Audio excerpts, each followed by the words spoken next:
This is Gus, a Palomino yearling stud colt, and his stallmate Dolly.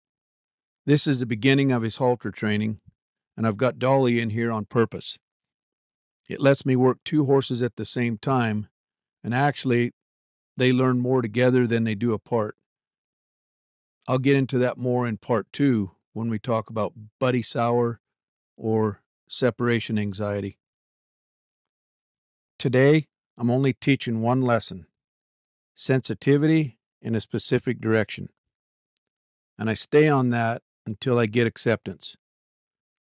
I do it both directions, but one side at a time. I build that through clear communication patterns.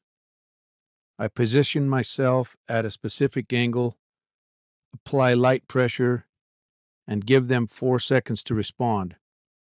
If they're late, I start adding taps, slowly and progressively, until I get a change. What I'm looking for is a scoot.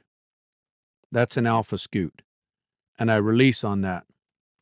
Then I build from there, asking for a little more each time until I get full compliance. If they challenge the direction, I don't fight it.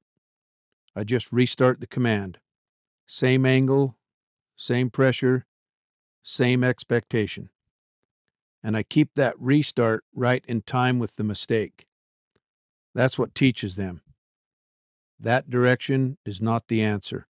When they find the right direction, I let them stand and leave them alone for a minute. That standing still is the end game. That's what I'm teaching them to look for. And that lesson is over when I get acceptance. Acceptance looks like this: nose to the ground, hold for 4 seconds. Right here you can see Gus starting to challenge a little bit. So I stay consistent, same timing, same build, give him the chance, then build if he's late. And when he finds it, I release. Dolly finds it a little quicker. Gus takes a little longer. And that's normal. They both put their nose down, but Gus still tests the direction. So I stay with it until he gives me the same answer.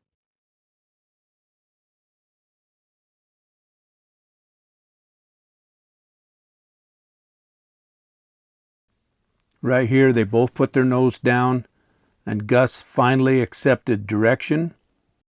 So I give him a second or two, and then threaten to send him one more time to make sure I get true acceptance from both horses. Make sure you watch part 2, where I work on separation anxiety. It's a really cool way to teach horses how to handle the pressure of herd separation and being by themselves.